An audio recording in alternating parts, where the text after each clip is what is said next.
कुछ दिन पहले एक छोटी सी घटना घटी। ये दास अनिरुद्ध एक जगह सभा में गया हुआ था, तो हमने उस सभा में ये कहा कि भागवत जी में श्री राधा रानी हैं, भागवत जी में श्री राधा रानी का जिक्र है, भागवत जी में राधा जी का नाम है। हमने ये कहा ही था, अभी पूरी बात हमने की नहीं थी कि एक विद्वान महापुरुष ने हमारा माइक छीन कर बोलना शुरू कर दिया, नहीं जी आप जो अर्थ कर रहे हैं वो अर्थ तो है ही नहीं। जबकि हमने अभी वहां पर अर्थ शुरू ही नहीं किया था, हम तो केवल श्लोक का पाठ कर रहे थे। और श्लोक यह है, उद्यतायुध दौर्दंडई राधावंतो भटान मृधे। राधा, ये देखिए भागवत जी का ये 40वां श्लोक पे आप गौर कीजिए।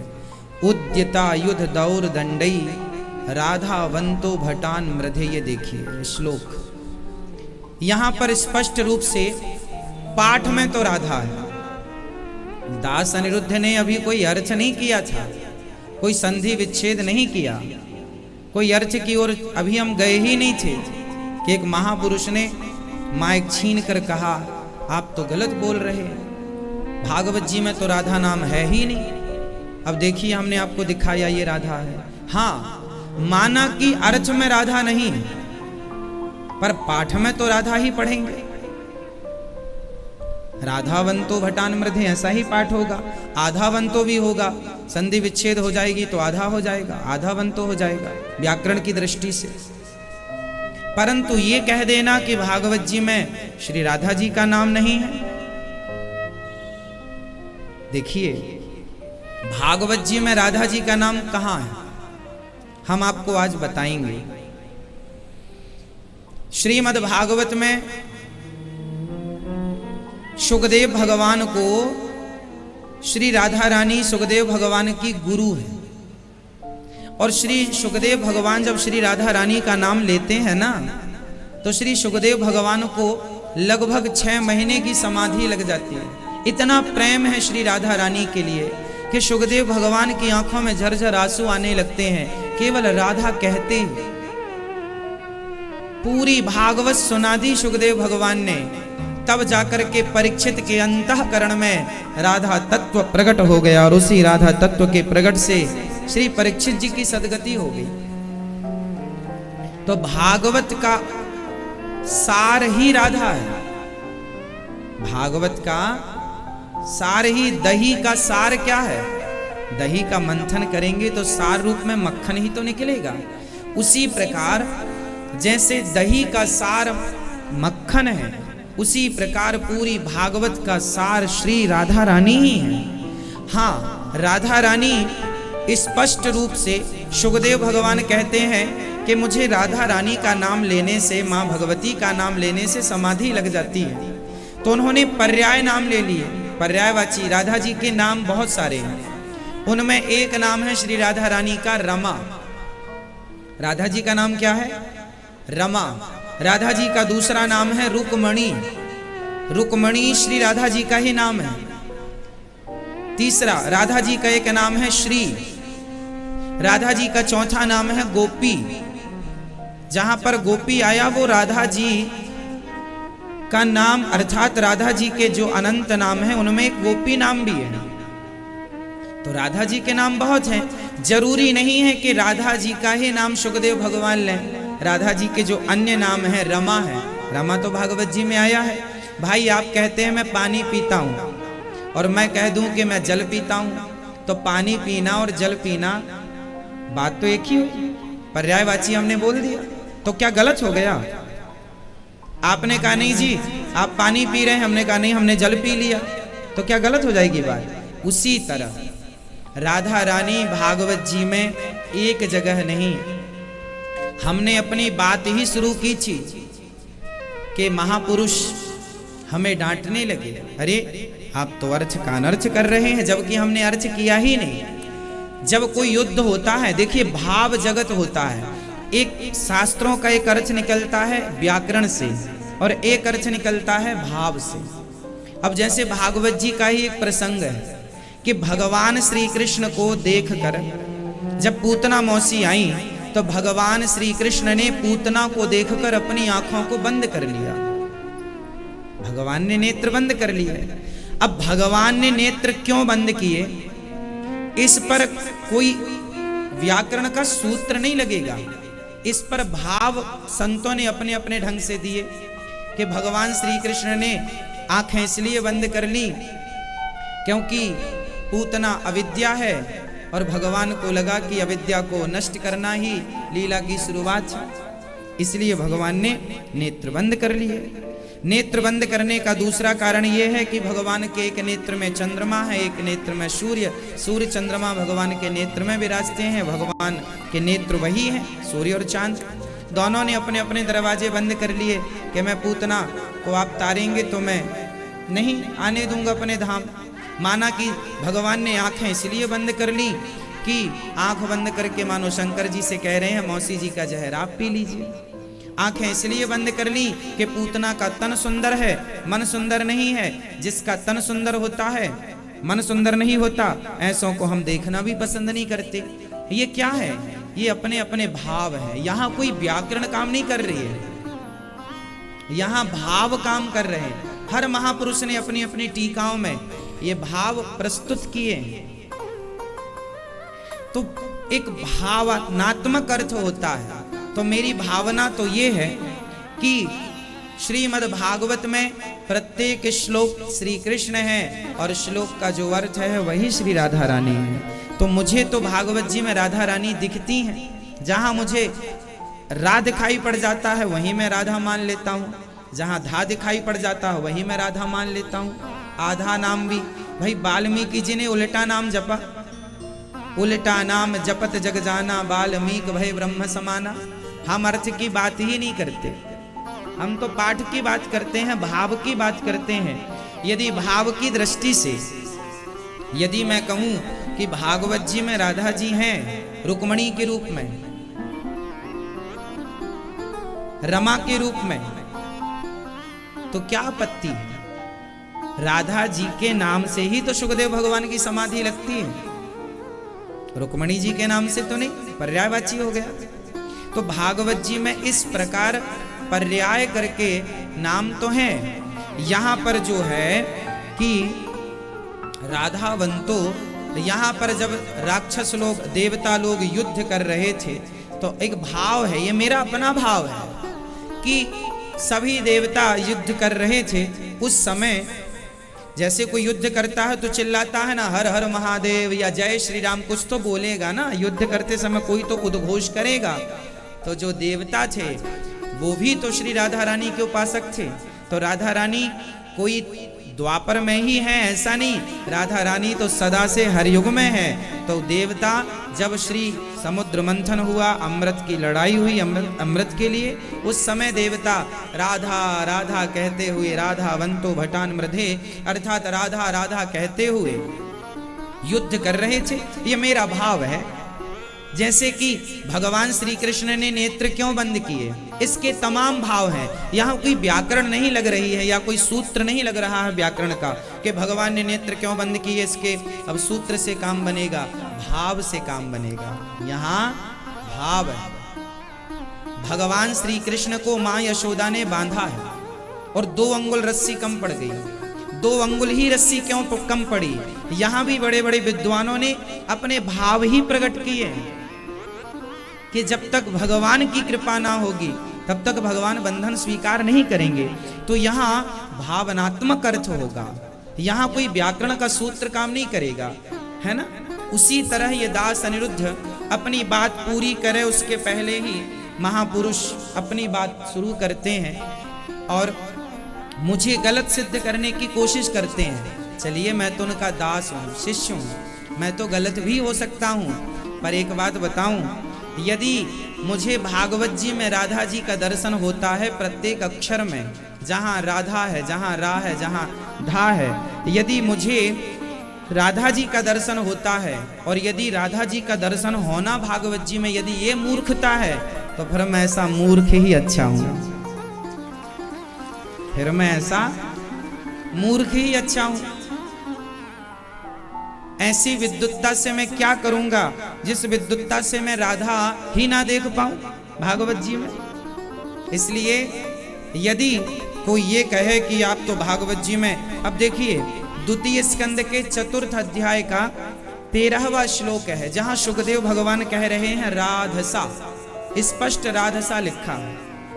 सुखदेव भगवान कैसे हैं कि देखिए, जब बाप अपनी बेटी का विवाह करता है ना, तो बाप बहुत रोना चाहता है पर वो अपने आंसुओं को संभालता है। लेकिन फिर भी कितना भी संभाले बाप, बेटी के प्रेम में कहीं ना कहीं आंसू टपक ही जाते हैं। उसी प्रकार माना कि सुखदेव भगवान को 6 महीने की समाधि लग जाती राधा कहने से। बहुत संभाला सुखदेव भगवान ने अपने आप को कि कहीं राधा ना निकल जाए मुंह से, नहीं समाधि लग जाएगी, फिर 7 दिन में परीक्षित को भागवत कौन सुनाएगा। बहुत संभाला, फिर भी राधा कहीं ना कहीं जैसे बाप अपनी बेटी के वियोग में रो ही पड़ता है, कितना भी संभाले, ऐसे सुखदेव भगवान के मुंह से ना चाह करके भी राधा निकल ही गया। राधसा निकल, भले अर्थ में अब पूरा नहीं निकला, मतलब बाप के आंसू टपके, कुछ कुछ टपके। उसी प्रकार सुखदेव भगवान के मुंह से राधसा निकल गया। यहां अर्थ में राधसा में राधा अर्थ में नहीं है, पर पाठ में तो राधसा है। आप पाठ को कैसे नकार देंगे। उसी तरह भागवत जी में एक जगह पर और श्री राधा रानी का जिक्र हुआ है। भागवत जी के 10वें स्कंद के जो रास का प्रसंग है, वहां पर सुखदेव भगवान कहते हैं अनया राधितो नूनम भगवान हरिरीश्वर। यहां पर देखिए, यहां पर भी टीकाकारों ने राधा अर्थ किया है। अब देखिए मैं राधा अर्थ बता रहा हूं। राधा सर्वापेक्षाधिक्येन प्रिया सा जातस्येति राधिता। आगे विठ्ठल भगवान आगे भी है, राधा सर्वापेक्षाधिक्येन जातस्येति राधिता। ये इतच सूत्र से ये अर्थ निकल के आएगा। ये गुरुदेव भगवान की श्री माधव सेवा टीका है, जिसमें स्पष्ट रूप से राधा शब्द आया है। लोग कहते हैं भागवत जी में राधा नहीं है।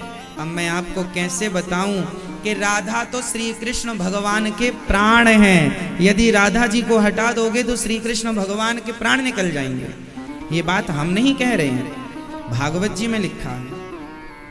भागवत जी में लिखा हुआ है कि श्री कृष्ण के प्राण ही राधा है, ये लिखा है भागवत जी में। 12वें स्कंध के बाद जो महात्म की चर्चा है, वहां पर स्कंध पुराण से महात्म लिया गया है। उसमें लिखा है आत्मा तु राधिका तस्य तयैव रमणादसौ। भगवान श्री कृष्ण की आत्मा कौन है? आत्मा तु राधिका, आत्मा तु राधिका। भगवान श्री कृष्ण की आत्मा ही राधा है, ऐसा स्कंध पुराण में लिखा है, जिस पुराण का महात्म भागवत जी में भी है। तो जब श्री कृष्ण की आत्मा ही राधा है, तो किस हिसाब से ये कहा जाए कि भागवत जी में राधा जी नहीं है? यदि भागवत जी से राधा निकाल दी जाए, तो जैसे मेरे अंदर से प्राण निकालने के बाद क्या बचेगा, वही है फिर भागवत जी में बचेगा, यदि राधा जी को निकाल दिया जाए तो। इसलिए भागवत जी के बहुत सारे श्लोकों का अर्थ भावनात्मक अर्थ है, जहां भाव से अर्थ होता है। भाव जुड़े हुए हैं, बिना भाव के अर्थ नहीं निकल सकता। ज्ञानी थे उद्धव जी, पर भाव से शून्य थे, इसलिए तो उन्हें वृंदावन भेजा के जाओ भाव की चाशनी में डूब करके आ जाओ। तो भाव ही पाने के लिए हम और आप वृंदावन आते हैं, और वृंदावन में आकर भी हम भाव राधा रानी के भाव को प्राप्त ना किए तो फिर हमारा जीवन व्यर्थ है कि हम तो राधा रानी के भाव को ही प्राप्त ना कर पाए। भाव ही मूल सार है। क्या लिखा है रामचरितमानस में? अब देखिए रामचरितमानस में गोस्वामी जी स्पष्ट कह रहे हैं कि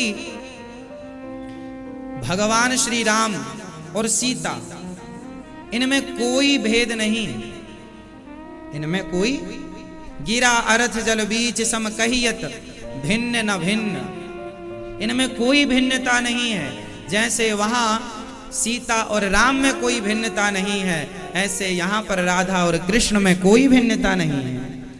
अब किसी को मानना ही नहीं है तो अलग विषय हो सकता है। आप पाठ में तो राधसा ही बोलेंगे ना, अनया राधितो नूनम ही बोलेंगे ना, राधा वंतौ भटान मृधे ही बोलेंगे। आधा वंतौ भटान मृधे बोलेंगे तो भी पाठ सही है, राधा वंतौ बोलेंगे तो भी पाठ सही है। तो हमने दास ने तो कहा कि भागवत जी में राधा है, सो हमने दिखा दिया कि है।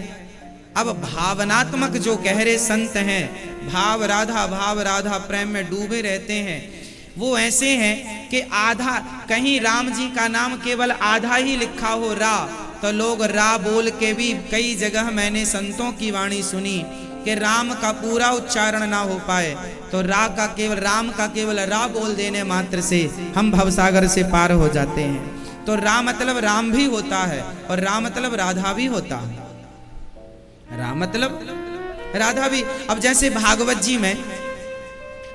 जी में तो नाम सुदामा जी का भी नहीं आया। आप लोग सुदामा जी की कथा सुनते हैं ना, भागवत जी में सुदामा जी का कहीं नाम नहीं लिखा। एक ब्राह्मण था, ये बात लिखी, एक ब्राह्मण की कथा है, ना कि सुदामा की। पर अन्य ग्रंथों में, अन्य टीकाओं में वहां सुदामा जी का नाम मिलता है। तो सब लोग सुदामा जी का नाम लेते हैं कि नहीं? सुदामा जी का नाम लेने में कोई बुराई नहीं है। जबकि भागवत जी में सुखदेव भगवान ने सुदामा जी का नाम नहीं लिया, वहां एक ब्राह्मण लिखा हुआ, कृष्णस्यासीत सखा कश्चित ब्राह्मणो ब्रह्मवित्तमः। सुदामा जी का नाम नहीं है, सुदामा जी का नाम नहीं है। फिर भी हम लोग सुदामा जी का नाम अन्य ग्रंथों में मिलता है तो मान लेते हैं कि यहाँ सुदामा जी की चर्चा है। उसी तरह अन्य भाव से, किसी भी भाव से यदि हम राधा जी को अपने हृदय में बसा लें और वहां अर्थ, चलो व्याकरण की दृष्टि से नहीं लगता तो भाव की दृष्टि से तो लग जाता है। भाव तो अपने हैं और भाव बना लेना, इसमें बुराई क्या है?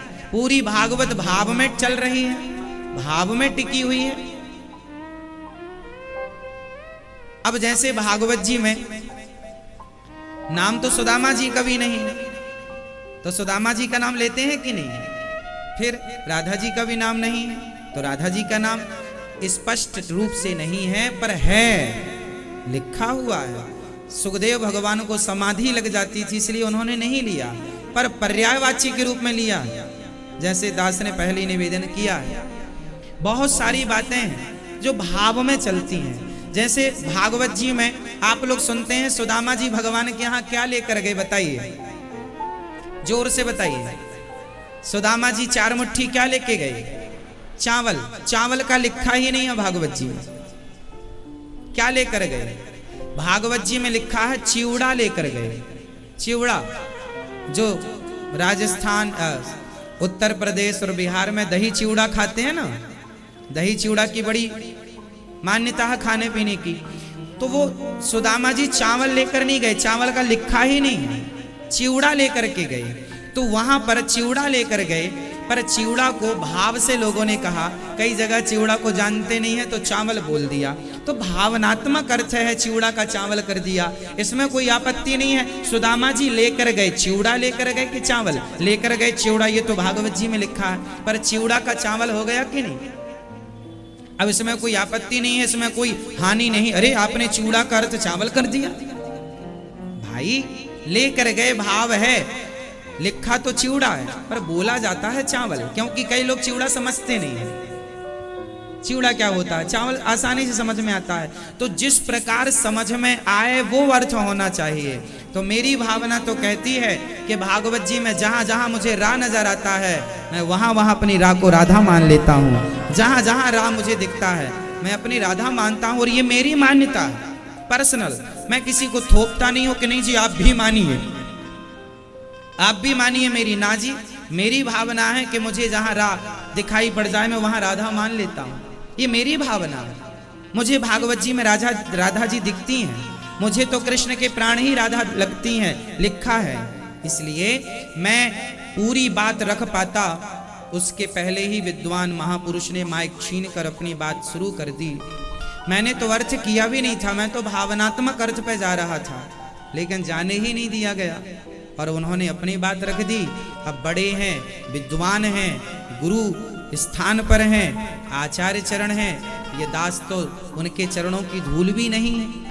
इसलिए मेरा तो जो भाव है वो मैंने आपसे कहा। यदि मेरा भाव गलत है तो फिर भी मैं अपने आप को आपके चरणों में समर्पित करता हूँ, और अपराध बना है तो क्षमा चाहता हूँ। मेरा भाव है कि हर जगह मुझे राधा रानी, भाई देखने वाला पत्थर में भी भगवान को देख लेता है, और हम कैसे विद्वान कि हम भागवत जी में अपनी राधा रानी का दर्शन ना कर पाए।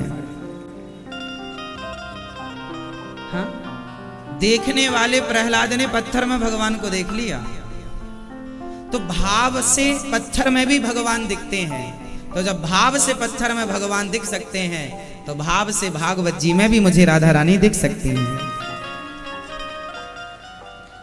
इसमें कोई आश्चर्य नहीं, ये भावनात्मक बातें हैं और ये व्याकरण की दृष्टि से नहीं है, ये ज्ञान की दृष्टि से नहीं है, ये तो रसिकों के भाव हैं। हमारे गुरु चरणों में जब हम बैठते हैं तो भाव प्रकट होता है।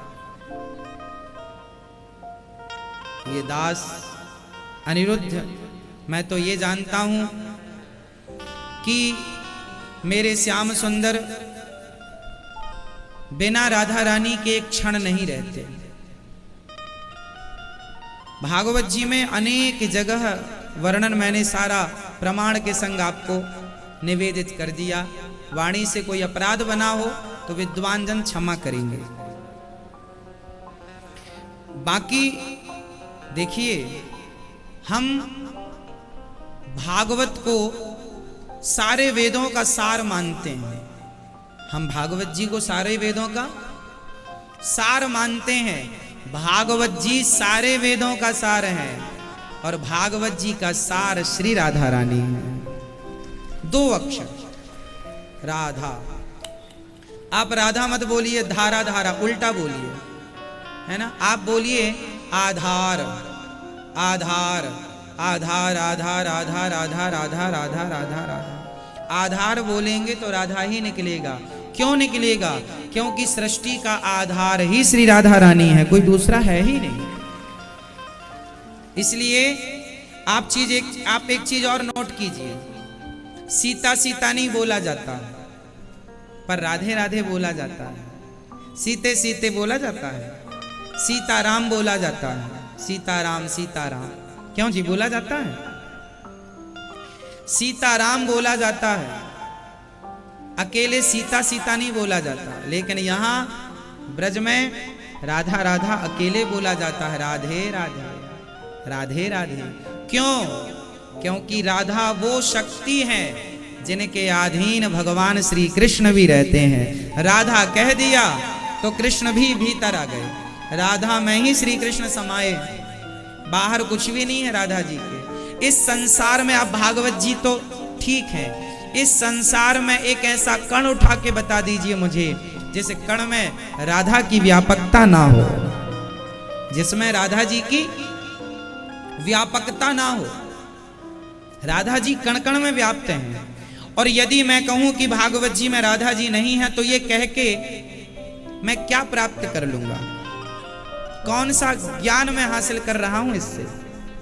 मैं सिद्ध भी कर दूं इस बात को कि भागवत जी में शुकदेव भगवान ने राधा जी का नाम नहीं लिया, तो ये सिद्ध करके भी मुझे लाभ क्या है? ये बताइए, क्या लाभ? क्या मैं धन्ना सेठ हो जाऊंगा? क्या प्राप्त हो जाएगा ये सिद्ध करके?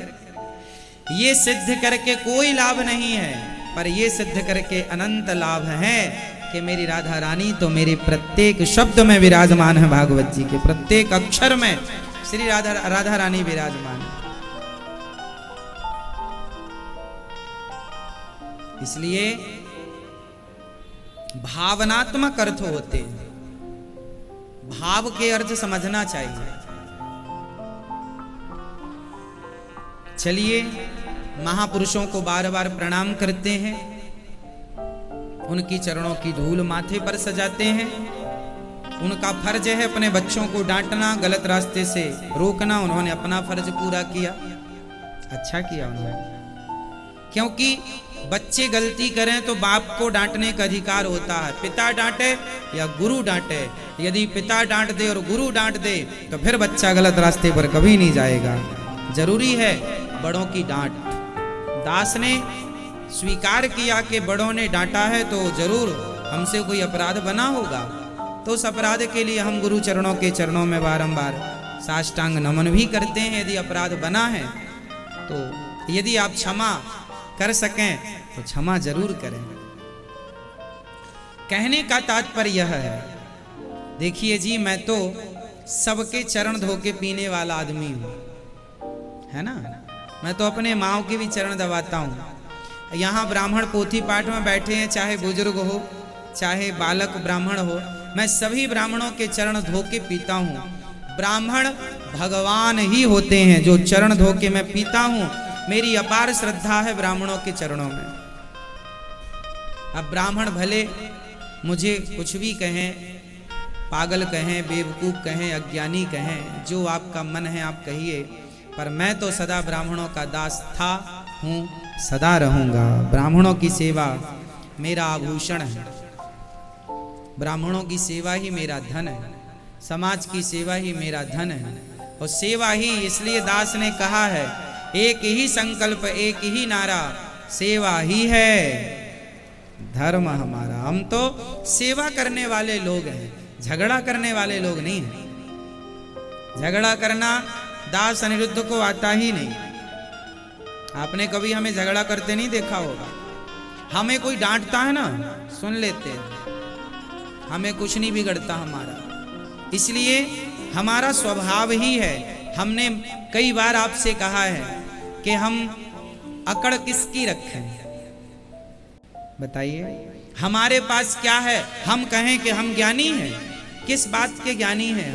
आज 2 अक्षर यदि राधा नाम बोल लेता हूं तो वो भी मेरा बल नहीं है, मेरी किशोरी जी के बल से ही तो मैं उनका नाम बोल रहा हूं। श्याम सुंदर के बल से सबई बलम बलिनाम चा परेशान। इस धरती पर किसी का कोई बल नहीं, मेरा बल मेरे श्री कृष्ण है, मेरा बल मेरी श्री राधा रानी है।